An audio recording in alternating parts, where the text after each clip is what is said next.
Hindi nagpapahuli sa Christmas paandar ang probinsya ng Batangas. May unang balita si Paul Hernandez ng GMA Regional TV, Balitang Southern Tagalog. Paul, good morning.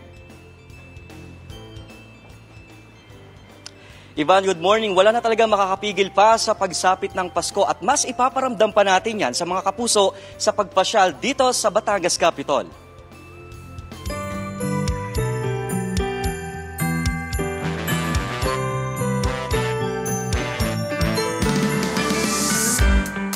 Bungad pa lang sa Kapitolyo ng Batangas, sasalubong na sa'yo ang malaking regalo na ginawang arko.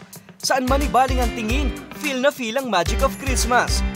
Ang tala na simbolo namin bilang isang lalawigan, bilang ang Batangas ay isa sa mga 8 sinag ng araw na nanindigan noong panahon ng pananakop. May belen at mga punong hitik sa LED lights at bituin. Maaaliw naman sa play of lights sa harap ng Kapitolyo na sumasabay sa saliw ng musika.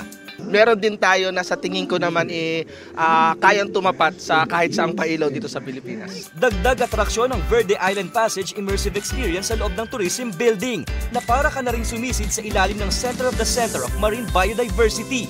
Nakaka-amaze po siya. Napaka-creative ng lightings and backgrounds. Like parang nasa ilalim ka talaga ng dagat.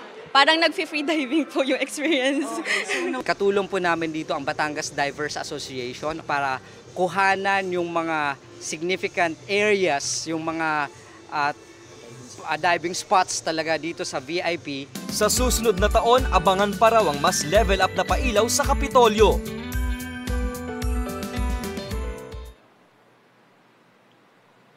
Okay, Ivan, bukas yung Christmas pailaw dito sa Kapitolyo mula alas 6 ng gabi hanggang alas 9:30 ng gabi. Kaya naman sa mga kapuso natin dyan at kayo dyan sa studio, ika nga dito sa Batangas, ay sinsay na din eh. Ivan. Maraming salamat, Paul Hernandez ng GMA Regional TV, Balitang Southern Tagalog. Mga kapuso, para laging una sa mga balita, bisitahin at mag-subscribe sa GMA Integrated News sa YouTube. Sa mga kapuso abroad, samahan niyo kami sa GMA Pinoy TV at sa www.gmanews.tv.